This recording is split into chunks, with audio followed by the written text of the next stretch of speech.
Portions of the following program may have been pre-recorded. The following program's views, claims, or ideas may not reflect those of WSRR Radio or StylesRebelRadio.com.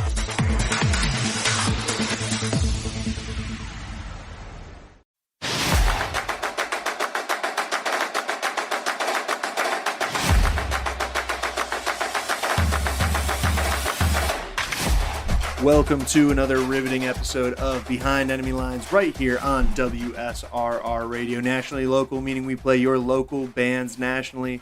This is Behind Enemy Lines, your Cleveland sports talk show from Pittsburgh. I'm Lucas Durazio, joined by Dom Farrow. It is February 12th we're recording on, if you're listening to this live on WSRR Radio on your Monday morning drive at 10 a.m.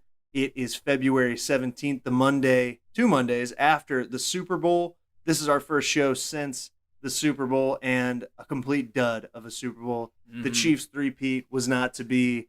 The Eagles winning their second Super Bowl in, 10 years, something like that? Yeah. Since first Super Bowl win since beating Tom Brady with Nick Foles. And really just a crazy boring game. I was not into it for pretty much any. Already going into the game, not a lot of people really wanted to see that matchup, and then it was just a complete blowout. Dom, was there any redeeming factor to this game?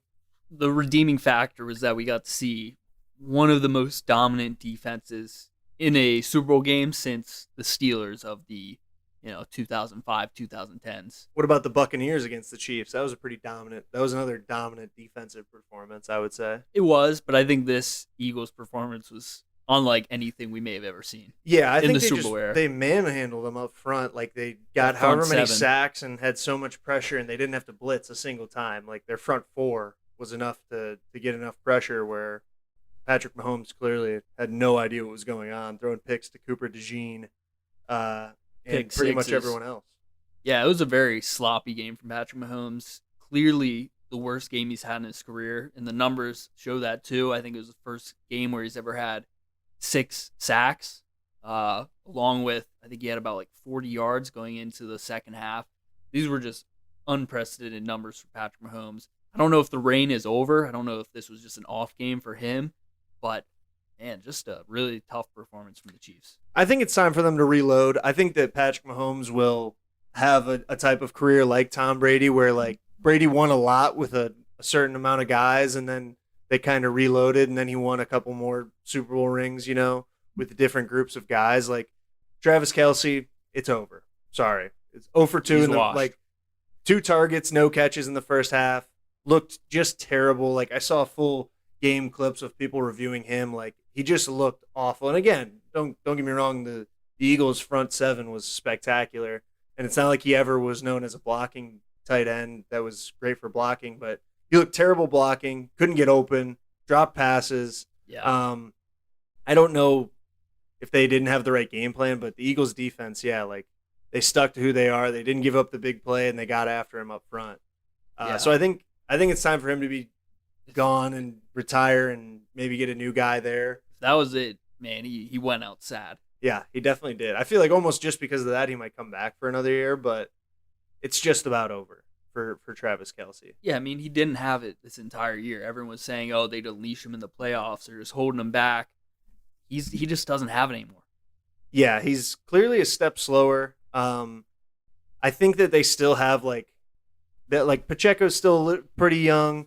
That injury. Yeah, he's going to be that. It's going to be rough for him, but with an offseason recover, maybe he can come back. I gotta say that the Chiefs, number one, the run game sucked for them. Oh yeah, and it's terrible. That's saying it lightly. But two, I just hated the runs that they were doing. It reminded me, I talk about the Steelers a lot, but it reminded me of the Steelers' run game. Just the most obvious plays. When they were running the ball, you knew it was coming. And the Eagles were so dominant that they were able to stop them. And I feel like that Eagles defense, props to Vic Fangio, their defensive coordinator, had them on tilt. It was a nasty type of defense. I just can't get over it. That was the number one takeaway from this game, that defense. Yeah, and obviously they took Mahomes and the Chiefs offense out of their element. They looked like there wasn't as much creative things that they could do to get the Chiefs because they just all take care of their jobs and stuff like that. So really dominant performance by the Eagles. And now they're set up to win for a while Yeah. and to possibly have a dynasty of their own. Jalen Hurts still only 26. Saquon Barkley getting up there in running back years, but clearly showed he still has it. Yeah. A.J. Brown, not as old as some people might make you think. Devontae Smith, same thing. All of a sudden, Jahan Dotson's making catches out there. I loved seeing that from him. How bad was that for the bettors out there? If you took like first touchdown scorer, Jahan Dotson scored. Come on. He didn't score, though. He went down That's at the right. one, You're right. which almost made it worse. Yeah, that does make it significantly worse. That made it worse because I was when it first happened. Actually, last year we all drew names out of a hat. Me and some friends from Cleveland, and we all drew different names out of a hat, and we had to bet $5 anytime touchdown score for them. I had Juwan Jennings luckily last year. He had a touchdown Get paid. in the Super Bowl. It was big time. He won me like $80. But we didn't do that this year. The first thing I saw was like, oh, we should have done that because I bet somehow I would have gotten Jahan Dotson because he's on my fantasy team and Juwan Jennings is on my fantasy team. It just works out that way. But then he's down at the one and Jalen Hurts gets it. But imagine someone who was a big Penn State fan said, you know what, I'm going to throw it on Jahan Dotson. Somehow he's going to be it's the Super Bowl. Weird things happen in the Super Bowl. And they probably went crazy in someone's basement, and then they looked at the review and saw he was down at the one. Yeah. In a boring Jalen Hurts tush push. Could you believe that? Yeah. I bet Clyde Edwards-Helaire, first touchdown scorer, missed. That's an insane bet. Yeah, I messed up on that one, but it is what it is. I also missed on every single bet outside of one. So, it was a net loss on the weekend, but the one that we did win was DeAndre Hopkins over, which at the end of the first half, he dropped a catch that was probably to the house. I think that could have changed momentum. Yeah. That would have helped the Chiefs a lot. But I thought it was over. Dropped to my knees. Said we aren't going to win. This is how this night's going to go. But we won that one. We also bet crazy parlays. We bet Jalen Carter MVP. What do you think about that one? Any defensive MVP is pretty wild. Yeah, it is. But I honestly, he played real well. He did. In my mind, yeah, it's in my heart, it's going to take a defensive touchdown and then some to win defensive MVP though. Von Miller did it and he didn't score a defensive touchdown, but still. Yeah. I do think Aaron Donald should have won the MVP when the Rams won. Cooper Kupp was pretty good that night though. He was. Cooper Kupp was pretty good that night. If Aaron Donald wasn't there, they don't win that game. Probably not. I think that this game too really shows how good Mahomes is because all year it was man, this team's not that good, but they're still winning. So now it's they are really good. But you saw this, again, Eagles front seven, front four is amazing defensively. But you really saw how bad the Chiefs offensive line was. You really saw how bad kind of both of their running backs looked. Pacheco and Kareem Hunt. I love Kareem Hunt, but he's getting up there in years. He didn't look good. Pacheco didn't look good because of his injury. DeAndre Hopkins, like you said, had a big drop. He's way past his prime. Travis Kelce's way past his prime. Yeah. Marquise Brown's pretty good still. I think he's got a little more tread on the tires. And Xavier Worthy, obviously a rookie. I think he's gonna have a bright future. But other than do you know what they were fully winning games because of Patrick Mahomes? Do you know what Xavier Worthy's stat line was in this game? I know he had the longest touchdown of the game, which was a big bet for my friend Carter. Yeah. Yeah. He had 5 catches, near 150 yards and 2 touchdowns. Yeah. Maybe the quietest, stat line at that level in Super Bowl history. When you lose, it's tough. But that guy, super fast, super bright future. But the thing about Mahomes in this Chiefs roster I was going to say is, it might be a hot take, but I don't think this roster outside Mahomes is much different than the Dallas Cowboys. No, I don't either. I don't think it's a great roster. You put Dak I think they have a great Prescott. coach, which you didn't see it on last Sunday. And they have a great, if not one of the best, if not the best, quarterback of all time. Yeah. But if you put Dak Prescott, go ahead. They're winning, the same amount of games that the Cowboys won this year with them. They're going to be competitive. If they're going to be a Dak good Prescott's team. on the Chiefs, yeah. you're saying? Yeah, they're not going to probably be pretty a much dynasty. agree. So, yeah, I completely agree that Mahomes is the it factor, and he wasn't on in this game, and that was really the whole tale of the game. Yeah, it's crazy to look at how similar it was between this game and the Bucs game because the same thing. They had pressure on him. He never looked comfortable, and he couldn't just do the things that he usually does. He was running around a lot. He kind of had happy feet even when he didn't because of all the pressure, and it got into him. He got rattled mentally.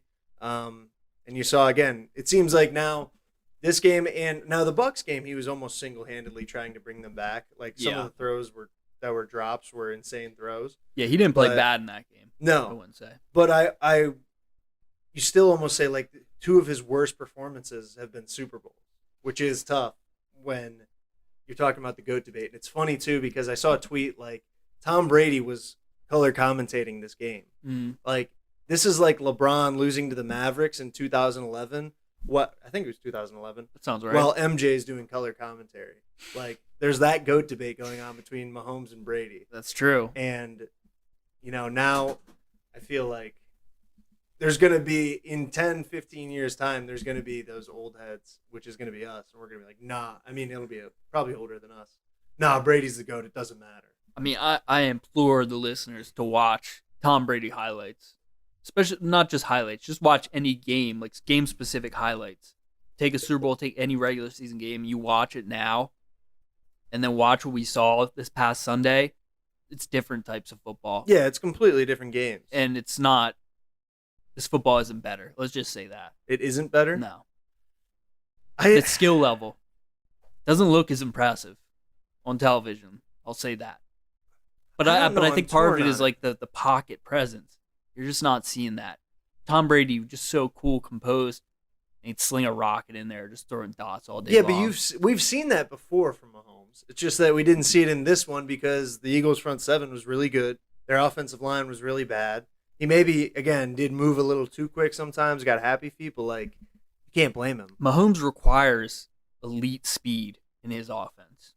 I mean, Xavier Worthy, Marquise Brown, those are the only two guys who really had success.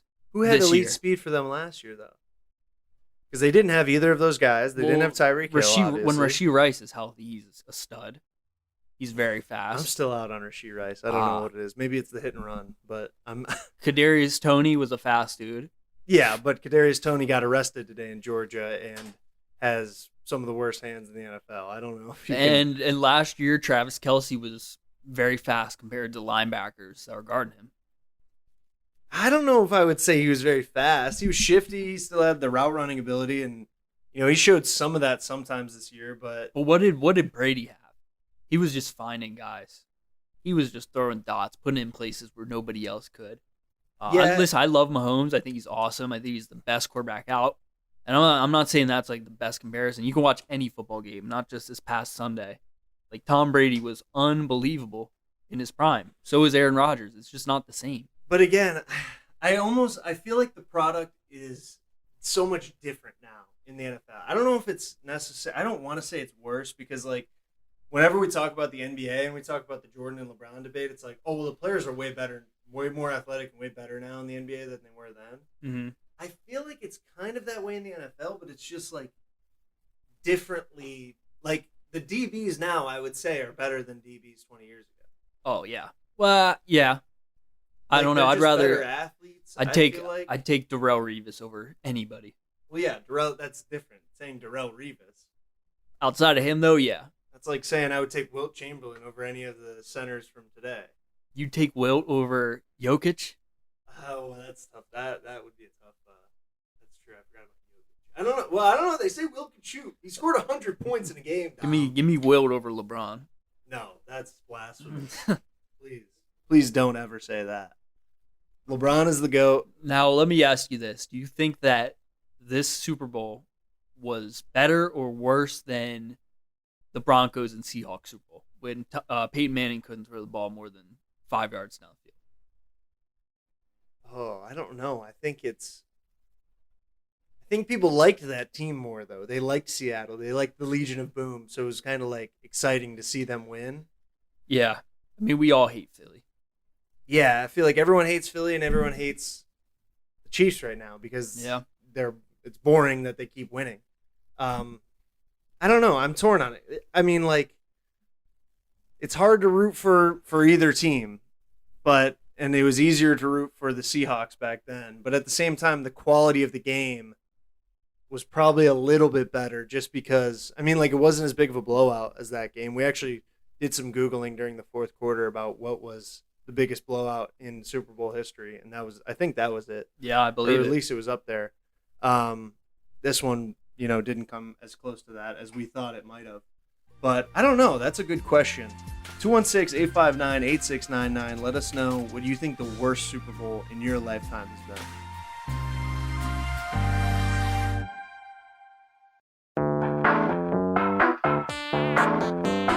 What's the difference between the shirt you're currently wearing and the one that I am? Well, both do their job of concealing us from the outside world and social boundaries. But one little black swoosh makes yours cost nearly double. That red rectangle may not change how warm you are, but it certainly changes the price tag. The truth is, nobody cares about the details. Get to the point with GenericClothes.com. Have a laugh at the big brand clothing company's expense with shirts that simply say sports team, political statement, music band, and more. A shirt for any occasion and the perfect gift. GenericClothes.com.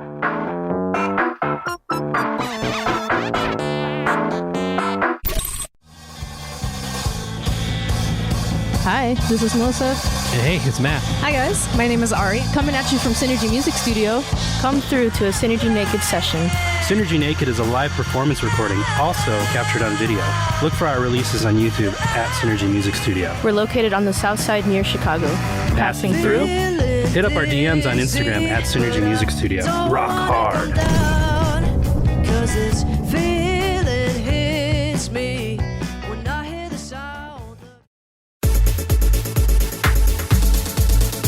Welcome back to Behind Enemy Lines right here on WSRR Radio. WSRR Radio is brought to you by Synergy Music Studio. Based out of Chicago, Synergy Music Studio offers a diverse array of musical services specifically crafted to meet our clients' needs. From recording to mixing and production, discover how they can bring your vision to life at synergymusicstudio.com. Dom, the Super Bowl, I almost said Ohio State somehow. The Super Bowl halftime show by Kendrick Lamar was I thoroughly enjoyed it. Yeah, I think it got it was pretty polarizing. Yeah, I was going to say that. Thoughts for it. I think that the second he came out, I literally said all the old heads are going to hate this, and that's pretty much exactly what happened. Yeah, pretty much nailed that. I want to hear your thoughts on K-Dot's performance. It was I really liked it as a Kendrick fan, but I said before we recorded,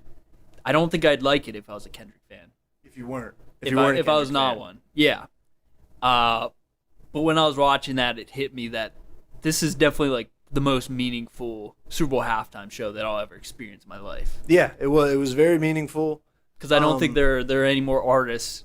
There's no artist that's going to pop up. It's going to be younger than me. But yeah, he's awesome.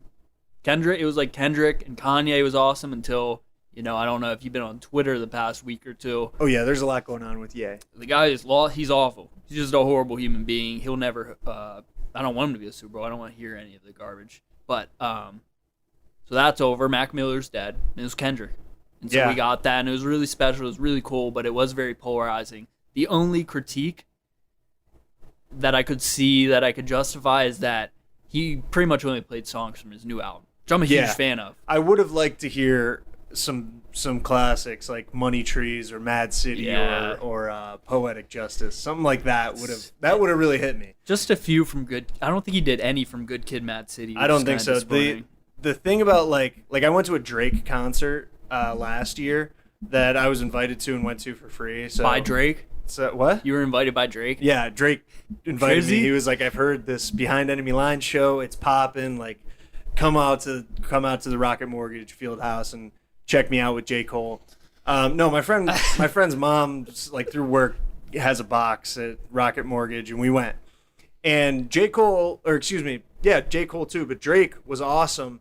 And what I really loved about it, because like I don't listen to all that much new rap now. Mm-hmm. What I really loved about it was he played songs from when we were in high school, and like even before that, like even leading up to it, I was like, I think I turned on something from If You're Reading This, It's Too Late. I think it was Jungle, and I was like, oh man, I hope what if he plays this? And I was like, no, he'll never play that. And it was one of the first songs he played, and I was like, oh, this is all like it was all the stuff that I grew up listening to. Yeah, which I really like. Which you didn't get. I mean, it's only a 13-minute halftime show, but we didn't get any of that from Kendrick. When I go to a concert, I expect the artist to play the hits. Play the hits. Yeah. You gotta play the hits. You don't want to go like Like I'd be interested in seeing Pearl Jam live because I love their hits. To hear Even Flow? Yeah, I mean, and Even Better Man? Flow, Black, Jeremy, Can't find a better man. Elderly That song? Woman Behind a Counter. I mean, they got so many great ones. But I heard that they don't play their hits. Yeah. So why am I going to go see that? If they're going to play songs from the new album that I'm not going to listen to, play the darn hits, man. I went and saw Greta Van Fleet, another concert that I was invited to by my friend. Or else By Greta Van Fleet. Yeah, Greta Van my friend By Greta. By Mr. Van Fleet. Or else I never would have went to that concert. I do like them a lot more now, but I didn't really listen to a ton of them. They're good. Go check them out if you haven't. But I went and I liked the concert a lot again, but I don't know a ton about them. And I saw someone who was also there who has followed them, and he goes, yeah, they didn't play any of their hits. Like, it's kind of just like a jam session almost, like whatever. And like for me, like I said, that I thought it was cool, but I guess, if you really follow the band, whatever. But old heads hated it. The Kendrick Lamar halftime show, What's the new? Apple Music halftime show. And Before I think it's also like part of that is because like it was supposed to be something bigger than, he's kind of making a cultural statement a little bit. Yeah, it was kind of weird. Wow, I'm not gonna get into that. But anyways, I think before the show we were talking about like people just hate on things, and I was saying, Yeah. I think I was saying that a lot of it was due to social media. But to be fair, before the episode, I was Then like, you proved yourself wrong. I was like, when the Who did the halftime performance in 2010, that stunk. As a kid, when I was 10, I was like, this is horrible. But then we turned it on. They started playing Bob O'Reilly.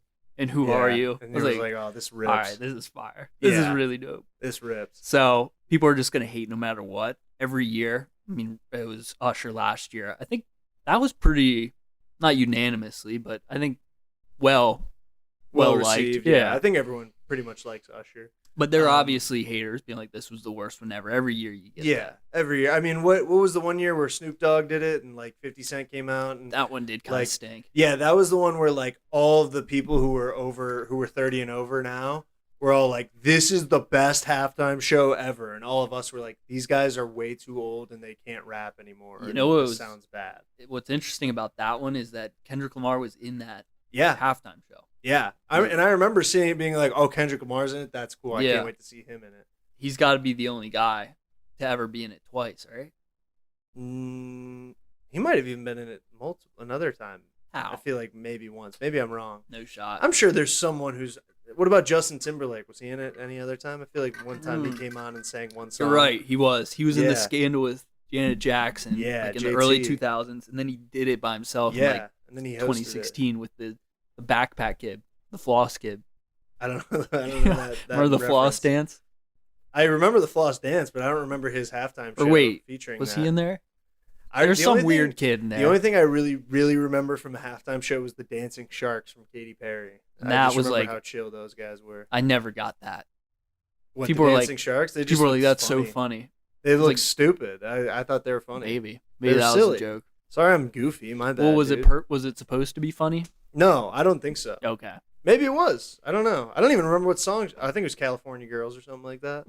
And they're like But, moving their arms and they were and pretty. stuff. They were goofy, dude. They were pretty goofy. They were You just got to give it up. for 'em. vibing. My playing devil's advocate for hating on this Kendrick Lamar halftime show was that like I understand that the way that the performance, like I feel like every time there's a performance on TV, like a live performance, and you see it on TV, like every time I think Beyonce's was really good at the Thanksgiving, which surprised me. But like I feel like the music mix is always off. Like the background music isn't loud enough. You can hear the vocals almost too well. You see a lot of like, it doesn't sound the same way that it would when you're there, and it also doesn't sound the same way that it would listening to it on your phone, obviously. Definitely. And I feel like it's even worse when it's a rapper. So I kind of am like, maybe it should have been a singer performing this, but again, like I like Kendrick Lamar, so I liked all the stuff. Yeah, it was fire. It was good. It was a was great really good. performance. GNX is a really good album if you haven't listened to it. Yeah, viewers, it's crazy. listeners.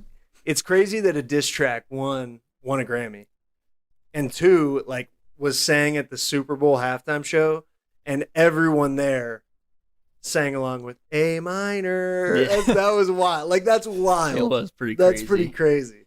I heard people saying that were there that the performance was kind of weak. Really? There. I heard that song. They went definitely hard. pumped it when it was A minor. Yeah. I mean, they produced that whole thing. Yeah. Every single, from like the choreography, the dancers, to every single camera movement. It's all planned out. So that was definitely pumped. But it was really cool. It was really cool to see. Yeah, and I think that the other thing too is like that's the song that everyone knows right now. Like, Yeah. everyone knows Not Like Us, obviously. But now it it's- won a Grammy. It's over now. The Beef? No, well, that's been over. This was Kendrick kind of won the that Super long Bowl time of the ago. Beef, But I'm wasn't it? saying, like, a little bit. this is like the peak of that song. You can't like ride that out. No, any yeah, longer. the song, which That's even what I'm before saying. this, it was kind of getting old. But but, this like, was just like the playing cherry it- on top. yeah. It's like, oh, it's over. This Like, is a hit. Though. You can't be seen If outside. we do watch a Kendrick Lamar, if you go to a concert of him in 10 years, though, you will kind of want him to play Not Like Us. No. That one, I don't know. It's just part of the time. It's a diss track. If I go to a Drake concert, I don't want to hear him playing back to back. Diss I track don't about know, Meek man. Mill. Back to back would be pretty tough. Kendrick's got enough bangers. That would where take me he back. won't need to play listen that. to back to back would take me back to listen to riding in my '03 Corolla like a year after I got my license. Yeah, but then it's like, all right, the guy's dead. Don't kick him. Don't kick him while Meek he's Mill? dead. Yeah. He's If you- dead. Well, not actually dead. But I'm saying the beef, like he killed the guy, and same with Kendrick. Drake is dead. There's no need to play this 20 years in the future. It is crazy because so many people are saying like Kendrick Lamar won. Like you know what I mean? I feel like unanimously people are like, yeah, Kendrick Lamar won the beef, and yet like Drake is still one of the biggest artists in the world, and like people still are like, yeah, well, I like even me, I'm like, I do still like Drake, like you know what I mean? Like I still listen to Drake songs. yeah, I'll still listen to if a Drake He's got song comes on, good I'm songs. gonna listen to it. It's Yeah. like Michael Jackson. Like the music. you got to is fire. separate the art from the artist. And same with Kanye. The music is fire. The Life of Pablo, phenomenal album. I do feel conflicted listening to Kanye now. The Life of Pablo, Thriller by Michael Jackson. Those are like those are two top 50 albums of all time right there. And those are also like two top 50 potentially worst people of all time. What about Views? by Drake? None of Drake's albums are in the top 100 of all time. Oh, really? No, not even close. I don't know. If you're reading this, it's Maybe too not late, even top and 500. Views, like those are pretty. Those Views was really, really overhyped though. Not even overhyped, but it was really hyped where everyone was waiting for it to come out. Well, because he was gassing up for years. The same Yeah. thing with Travis Scott and Utopia. By the time it came out, it was like, all right, we really waited all this time for this. Like music that we've already heard. Views did kind of hold up though. I liked it. There's good songs. I listened to that album as for a whole months. project, though. I mean, does Drake actually have any albums where there's like narratives to his albums? No, definitely not. He's not a storyteller. He's not like J. Cole. Which is why I can't like put in a top like 500 well, the album of all difference time. is he's a good he makes good music. He But has J. Cole and Kendrick Lamar tell us you know what I mean. They're orators. It's not even like you don't even need to tell a story. You just gotta there's gotta be some cohesiveness. Their soul there's something behind their music. You know what I mean? yeah, And I'm sure there's a little bit behind Drake's, but it's more about just like sounding good and being catchy. like Elvis. Elvis had a lot of really good songs, but he doesn't have any albums. I can't name one Elvis album. You ever seen the memes of Elvis, the AI ones of him singing the Rick and Morty theme song? Have you seen the ones where he's seeing Fiend by There's Travis? they're spectacular. The Rick and Morty theme song though, if Styles listening to this, which he will be when editing it, he'll love that. But he just goes, "Hey, it's Rick and Morty time." It's great. It's good stuff. Find it out or find it on Instagram. Look at It's like I'll get Style will send me stuff from this Instagram account called the Elvis Sandwich, and they're hilarious every time. You guys have to check them out if you haven't seen them. Yeah, Elvis singing the Rick and Morty theme song doesn't get old to me. Gotta get our aux cord for the next segment. We'll kick it off with that. Yeah, maybe we should. We got Dom. You have a Kendrick Lamar album actually right behind Signed. you right now. Signed. I did notice that sign. So this is our music segment, I guess. That's right. Music episode. We Which- never talk about music on the show. We don't. Tell me. I don't really what do you listen to want current, recently? current stuff or just in general. What recently? Yeah, just in general. I mean, Kendrick has been my top artist of last year's top artist of this month. GNX it's just a really good album. It's all hits. He wasn't What- playing around. Did you listen to a lot of Balloonerism by Mac Miller? Not a ton, honestly. Not a whole There's lot. a couple good songs on it. Yeah, there's I good really songs. Mac Miller has been my top artist for 2 or 3 years, at least 2, maybe 3 years now. Really? On Spotify Rap, which is crazy to me because I guess he's just on a lot of my playlists because I do love Mac Miller so much. But like, he'll just come up and like I don't skip a lot of Mac Miller songs, I guess. Yeah, I gotta say, But I won't seek it out. Like I don't know. like a lot of people say, I'll listen to anything. I genuinely will listen to any type of music. I listen to a lot of reggae, a lot of ska, a lot of 80s rock, a lot of alternative rock, a lot of like 2000s, sometimes like screamo even. Yeah. What I've been listening to, what I've been on a lot recently, we talk about video games a lot on the show, is when I go to work out, I'll put on a video games playlist. So like I grew up on Madden 06 on the GameCube. Mhm. I played that game for years. The soundtracks were so good. I still have it in my parents' bedroom, or in my bedroom at my parents' house. The GameCube is there with Madden 06. One and of I'll the best still play it consoles sometimes. of all time. Yeah, I love the GameCube. And I know like every song on that soundtrack by heart. Like, Yeah. I didn't play that for like 10 years or something. Give me some tracks on that one. A lot of them you probably haven't heard. There's one called The Night Drive by All American Rejects. That's really good. You said it was Madden 06. Madden 06. If you play any song off Madden 06, I can sing to it. Let me Like, find the playlist. I love it. I actually have it on my Spotify right now because it's been recently played. But for me. so let me find this. Madden 06. It's kind of tough to find. Madden 06. Sometimes I'll do Madden 12. Night Drive. Yep. That's Night on there. Drive. There you go. Let me see if I know it. It's little Foo Fighters. Yeah, there's some Foo Fighters on Ozzy there. Osbourne, Disturbed. I mean, this guy knows ball and he knows music. Madden 06. There's is an what I'm playing now. Ozzy Osbourne song on there. I don't want to stop. A little bit of a B-side track for the guy, but that's all right. If you played it, wait. I don't want to stop. That's not Madden 06. This is the whole Madden Maybe this guy 06 made it soundtrack. fake. Move Around by Bump J. Night Drive by the All American Rejects. Bat Country by Avenged Sevenfold. Like That by Memphis Bleak. Like, I don't know how half these people are, but they're awesome. But they 10,000 picked Fists by Disturbed. Picked a really eclectic playlist. for Dance this. Dance by Fall Out Boy. That song gets me moving There anytime I hear it. are songs that I consider the genre of like Madden 06. Yes, You know what I Madden mean? songs. Like just like Madden 06, Madden 08. Like you just know, yeah, it's that type of genre. Yeah. Like Blurry by Puddle of Mud. Puddle of Mud Yeah, is a spectacular Madden song. early 2000s Madden band.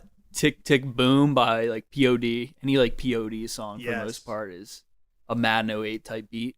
Another one is another game that I'll listen to the playlist from is SmackDown versus Raw 2007, which is fitting because right now we have 1,000 WWE crazy bumps or something playing. WWE 1000 OMG moments with 3 exclamation points. Yeah, and it's playing in the background. How long is this video? An hour long? It's an hour and 60 minutes. We're 53 minutes in. We were watching it for a little bit. Yeah, Jumped usually, ahead a little usually bit. we'll put like surfing on in the background. Today we went with WWE bumps. We got a little WWE action on one screen. We got the Four Nation face-off on the other screen. Canada versus Sweden in the first matchup of this one. Very interesting stuff. Lucas, I know you're not a huge Thank you guys NHL for guy. joining our hang pretty much. Yeah. Go on. That's what we do every week here on Yeah, we're Behind really just Enemy hanging out and Lines. recording it, and Talking we're glad ball. that you guys are here for it. But yeah, Four Nations face-off, getting to see the best players in the NHL team up, the respective countries. Now, I think one thing that we're missing this one is Russia. Yeah, it's Sweden, Canada, U.S., and who's the last one? Finland. Finland. I feel like we could have gotten Russia instead. I feel like that represents hockey better. Yeah, The best players. the At least. CCCP. Yeah. Could have had Malkin. Could have had Ovechkin. Could have had that young guy from Philly, Mikshkov, who's having a really good year. NHL, underrated league in my opinion. I watch every single Penguins game for the most part because I have to. But I also watch a lot of Pirates games, and I can tell you that hockey right now is a better product than baseball. Oh, And I'd like to know 100%. your opinion. 100%. I think that baseball is like, I really think baseball is kind of going to almost die in the next like 50 years because I just don't like, there's so many people, less people, Americans at least, who are choosing baseball growing up as in my mind, at least, I feel like there are. And Yeah. there's so many less who are like, if they're choosing to watch a sporting event, they would choose the NFL, the NBA, or the NHL all over the MLB. And maybe that's just my bias because, again, I'm not a baseball fan. But, like, I just don't understand how they are going to continue to like draw fans and things. It is tough. Especially like, and even like the parity of the league, like just when you have the Dodgers and the Yankees in the World Series, and it's just like, well, yeah, they have the best teams because they paid the most. It's a huge issue. But I'd like to get back to that point you just made about how in the United States, the best athletes aren't playing. No. And that's why baseball. so like the MLB now is like exceedingly more and more foreign players, which isn't a bad thing for the MLB, but like just I don't know. I just feel like Americans aren't choosing baseball. You know? I don't think it helps with the growth of the MLB in the United States. I think it definitely helps foreign because as far as like Shohei Ohtani, what he's done for the Japanese viewership. Oh, it's huge. Yeah. Like he's changed the game for the MLB as far as like their reach. Because like you see ads like Dodger games, actually even Pirates games on Pirates channels, you'll see ads in Japanese. Really? Yeah, because when Shohei Ohtani's playing in Pittsburgh, it's just crazy what they can do. But yeah, it's tough right now. I think it definitely helps when your star is charismatic and can reach out, to the masses in the United States. Yeah, and when he's putting parlays on the side and then gets off scot-free for it too, that's pretty cool. I think that his bro took the fall. That was a little bit of a ratings boost. At least got me a little more interested in the MLB. I thought that was pretty cool that they're just like, hey, Shohei's, throwing $1 million parlays down, hitting 60 slide. home runs. The guy's unreal. Yeah, it's crazy. It's unfortunate that they can't get bigger. 216-859-8699. Let us know if you think steroids should be back in the MLB.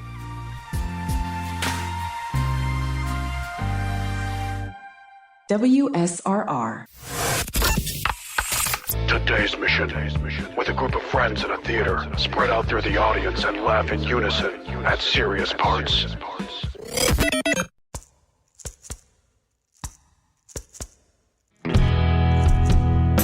If LimeWire taught us anything, your digital music is free and open to piracy, and even manipulation when it comes to digital distribution.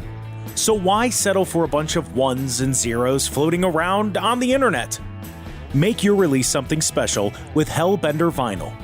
Hellbender is one of America's most trusted custom vinyl record pressing plants and works with local artists to get their next release pressed exactly to their liking. So check out Pittsburgh's first and only custom vinyl pressing plant today by visiting hellbendervinyl.com to get started. And don't forget, all customers at Hellbender Vinyl get 5 free test presses at no additional charge. Hellbent on quality, hellbent on service, hellbendervinyl.com.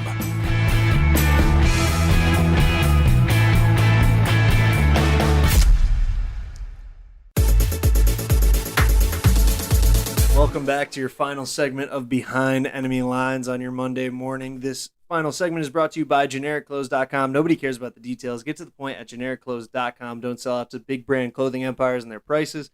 Make a statement at their expense with GenericClothes.com. Thank you guys for listening to WSRR Radio and Behind Enemy Lines. We are your Cleveland sports talk show from Pittsburgh, and we're going to be talking about Cleveland and Pittsburgh right now, the futures of those two teams in the NFL, because we are now officially into the 2025 NFL offseason. The draft comes up, in April? Do you have any clue what the exact date is? I don't. Browns have the second late pick. April. Steelers have the 20-something pick? 22nd, I want to say. 22nd pick. The big question for the Steelers going into the offseason is the quarterback situation, Dom. Mm-hmm. Russell Wilson seems to be more than likely heading somewhere else, correct? I feel like that's the majority of reports are that the Steelers are moving on. There's been a lot of conflicting reports going on here. You're hearing from Jay Glazer, the journalist from ESPN. Jake Glazer? Jay Glazer? Oh, Jay Glazer. Oh, my God. I thought his name was Jake Laser. That's an awesome – that's a dodgeball Jake Glazer name. isn't a bad name. That's a good WWE name, Jake Laser. That is a good name, I'm not going to lie. But Jay Glazer, he's glazing the Steelers right now. He's not glazing Russell Wilson. He seems like he's saying that the Steelers will be moving on from him. But at the same time, you got Art Rooney who's saying, no, we'd like to keep both these guys if we can. Really? So I don't know who to believe right now. I've also seen that Vegas says that the betting favorite to land Aaron Rodgers is the Pittsburgh Steelers. That ain't happening. Which I don't think that'll happen either, but Whoever's betting on that needs to call that 1-800 number. Let's just say that. 1-800-GAMBLER if you're just looking at the lines of who Aaron Rodgers is most likely to go to. So, I mean, I feel like we've talked about it on this show before, but I think they should probably at least keep Justin Fields. That's what He's I got tons want. of potential, still young in his career. But Russell Wilson did also, end up getting you to the playoffs. So keeping both of them seems to be the way that the Rooneys want to go, you say? Probably not both, because that's probably not going to be possible with how much money. But they definitely want either or, which makes you think that Russ isn't off the table. And Russ seems to be all in on Pittsburgh. So I don't really know right now. If I could have anything, I'd want Justin Fields, and I'd like us to draft somebody, either Will Howard or Jalen Milroe or Dylan Gabriel. I mean, there's lots of options you have there, but I think Fields just gives us the best ceiling. I think there's lots of options in this draft who are good non-first rounders. Like, I keep saying how weak I think the quarterback draft class is, like with the big names, because it's pretty much Cam Ward and Shedeur Sanders. And then, like, no one's talking. I mean, of course, in the offseason, once the pro days hit and the combine hits and all that stuff, there's going to be a bunch of people that, a bunch of quarterbacks that run up people's draft boards because their hand size or their 3-cone drill looks good or something like that. But, like, Ewers, Will Howard, Dylan Gabriel, even Jackson Dart, like, there's tons of guys who I feel like are not going to be first-day guys that teams are going to be willing to take a chance, or at least should be willing to take a chance on in the second and third and fourth rounds. Well, how many quarterbacks, or how many teams, I should say, need a quarterback or are going to be looking to draft a quarterback in this upcoming? But it doesn't have to be a need. Like, it doesn't have to be a first rounder. Like, what about the Saints? Like, what if they're just like, we don't really love Spencer Rattler, and like we had Spencer Rattler and Jake Haener play this year? Like, why not in the QB fourth performance? Why not in the fourth or fifth round take, whoever? And I would say Drew Lohr, but he's supposed to come back now to Penn State. But you know what I mean? Like, whoever's there. I don't know. My bag's not that deep on college quarterbacks. I don't know all of them, but someone. There's going to be, there's always surprises in the NFL draft as far as quarterbacks go. Last year we saw with Bo Nix. I don't think anybody expected the Broncos. I mean, we thought they needed a quarterback. We knew that they needed a quarterback. I can't believe you leapfrogged the Michael Penix pick. That was more of a surprise, right?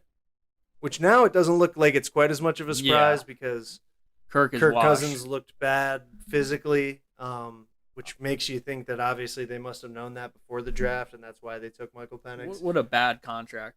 But, I mean, either it was still a surprise at that time because they just signed a $100 million quarterback. There's some other sleeper teams that I think might be interested in a quarterback. Lions. How much longer can Jared Goff go? What do you have behind him? Hendon Hooker. But he's another guy, like, he's a guy who, like, my dad loves talking about, like, hypotheticals in the NFL, and so do I. Like, why don't the Browns trade for Hendon Hooker and give him a year? Like, why not? Just what's the worst that could happen? I'm interested in Hendon Hooker. I'm interested in Joe Milton, too. Yeah, same Two thing. Guys. Like, 2 guys who, like, seem like physically they could be good enough, yeah. But go on. You said the Lions. Who else are your sleepers to take quarterbacks? I was going to say the Cowboys. Yeah. 49ers. They're always doing interesting stuff. Yeah. I don't know how confident they are in Brock Purdy. He wins, but it'll be interesting for the 49ers because I just don't think he will be there very long. I think he'll be in the NFL for a while, but I could see it being a Nick Foles situation. Yeah, he won us a Super Bowl. See it, bud. Not going to win him a Super Bowl, but get into that point in the postseason. I don't see it happening with the roster right now. I think that might be it might be blown up soon. It might be full rebuild in about 2 years. The 49ers are one of those teams that are on rebuild watch, I think. Yeah. They're teetering on the edge of a disaster. I'd say. A few injuries go the wrong way, and they're aging. It's gonna be over. Like, they just continue to age. I mean, they had him this year with Brandon Ayuk and then Deebo Samuel, who was kind of in and out, all year with his age and injuries. They actually, I think it was today, just said that he's allowed to go search out for trade destinations. So we'll very likely not see Deebo Samuel in a 49ers uniform next year. Steelers? You want the Steelers to take Deebo? There's other guys I'd rather have. I'd prefer the draft. That's why I didn't mention guys. That's why I'm not super high on guys like Milroe and Howard. I just think it's going to take more capital. I'd rather take a wide receiver in those early rounds. We've talked about on this show before, these new receivers, they get better every single year. Yeah. So I'd rather take a receiver. But yeah, Dylan Gabriel and Justin Fields, give me that. That's what I'm in on right now. Yeah, or Jaden Milroe, or Jalen. Jackson Dart, Jalen Milroe. Did I call him Jaden? Yeah, Sorry. it's all good. I don't think he's listening. You'd be surprised. What the hell did they just say about me? He's probably pissed right now. He's gonna call WSR's corporate station. Do you think he's going to be successful in the NFL? I go back and forth. Probably not. Is he kind of reminds me of Fields in a way, but I don't think he's as good as Fields was in college. I don't think that he'll get the chance that Fields got even. And it's not like Fields got like a crazy, crazy good chance, but like no one's going to take him thinking he's a day one starter. Well, he's going to be a first round guy, probably. You think? You I think Jalen Miller? Again, it's still so early right now. I think actually, you know what? You're probably right, because he'll be a guy that at the combine, everyone's like, oh my, he'll be like Anthony Richardson, where like at the combine, he's doing cartwheels and backflips, and people are like, oh my God, this guy's a freak. And he's doing 20 reps on the bench press and running a 4.6. And, you know, for a quarterback, that's really fast. And all of his combine stuff's going to be amazing. And for that alone, he's going to jump up in the draft for sure. And I wouldn't, and he's a quarterback, so he'll probably go first round. You're right. Unicorn quarterbacks. I like Joe Milton, like Anthony Richardson. The talent's there. The athleticism's there, but can he win in the NFL? Now, the situation, the adversity he had to deal with in college, getting dealt that hand, it wasn't easy for him. So I'm not going to say the verdict's out on him. He could still be a really successful NFL quarterback, but personally, I'm not leaning towards him as far as Steelers options go next year. But if he's there in the second round, is it kind of like, hey, why not? Second, third round? I just feel like there's so many positions. Third, but when do you think Gabriel's going to go? Fourth, fifth, sixth? He's another guy that I think it shouldn't matter as much as it does to NFL scouts. I think personally, I think you put on the tape and the eye in the sky doesn't lie. But some of them, they put a ton of stock in what they do in their pro day and their combine. I think Gabriel's another guy who's really athletic, and he could, really help his draft stock through his pro day and stuff. He also is like Bo Nix, though, in the fact that he's been in college forever and he's seen a lot, and he's played 60 games in college against Power 5 schools. So that's another thing that, especially because Bo Nix just had a lot of success his rookie year. Yeah. I could see him, also being a late first round guy or second or third. I don't see a ton of differences between the two, like you said. And then the difference is Bo Nix, first round guy, and Dylan Gabriel, fourth through sixth round type of guy. That's what he's projected at right now. That's what I'm seeing. Stature's one thing. Could change. He's a lot smaller. And, high floor, low ceiling. That's all I gotta say. High floor, low ceiling. I had to think about that and which one was which. So I'm saying, overall, I think he's a Justin Fields, good compliment if that's who we bring back. What's his pro comp for you? What's Dylan Gabriel's pro comp? Tua? That's a good one. Is it just maybe I'm just saying that because he's Hawaiian and kind of short? I think Tua's a good one because Gabriel's got some sneaky athleticism too. Yeah. I think he might be a little bit better athlete than Tua, actually. Yeah. Baker? What about Baker? I was just about to say Baker. Oh my God, we're locked in. We're locked in here on Behind Enemy Lines. We're flow state on Behind Enemy Lines. Flow state right now. We're blacking out. Yeah, Baker's a good one. Does he have as much arm talent as Baker? Is he as strong armed? Which I don't know because I didn't watch a ton of Oregon games. He's definitely not the arm strength of Baker, but I think he's close to it. And I think potentially he could get to that level. The volatility, though, he's up and down his college career. You never knew which version you were going to get from him. You saw it in those 2 games they played against Ohio State this past season. Tale of 2 games here. Yeah, but Dylan Gabriel, I'll take a flyer on him in the 4th or 6th round. I mean, who cares? Yeah, same First thing with- round, give me Emeka Egbuka. 2nd round, give me Kinshawn Judkins. Yeah, you're all in on the Buckeyes, huh? You saw what the Eagles did. They got the model with getting these champions. They get these winners in the building From Georgia. Yeah. And now you see who's winning right now. You see who's dominant. It's Ohio State in that offense. So get these guys in the house. Let's get them working. And let's get the Steelers offense cooking in 2025. I was going to say, you're kind of high on Will Howard, right? Because you even asked me a couple weeks ago, like, Will Howard, he's a championship-winning quarterback. He's got good size. He's, 6'4", 6'5", 230 or something like that. Looks like he can run the ball and throw it. Like, why aren't they higher? So you want to see him in black and gold, huh? If we can get all 3 of those guys, if he's going in the 3rd round, I guess. I really don't. What's his projection right now? I don't know. You're the man with the plan on the projections. Let me see. I would probably guess 3rd to 4th round, 3rd to 5th. He's a late 2nd, early 3rd round guy. Let me tell you something. What ChatGPT said as far as NFL comparisons for Dylan Gabriel, it's not good. Not what I wanted to hear. Gardner Minshew / Case Keenum. Smart, experienced, and accurate, but lacks elite traits.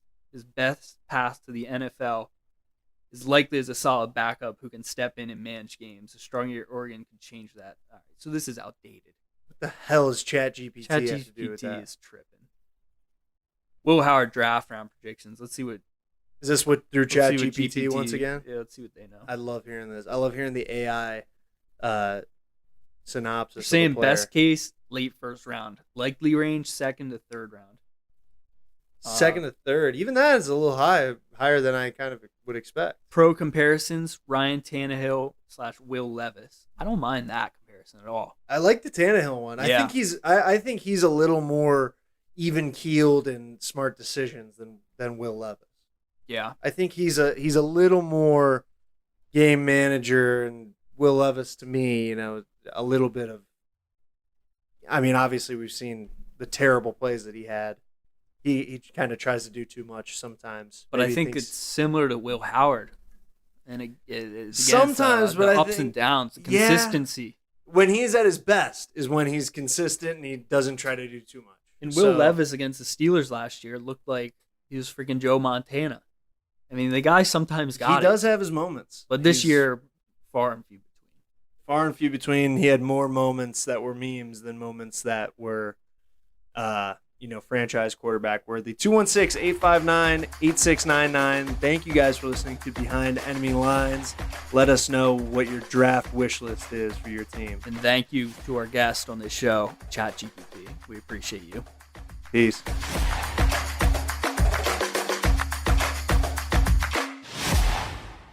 The preceding program was a sponsored production. The views, claims, and ideas expressed may not represent those of WSRR Radio.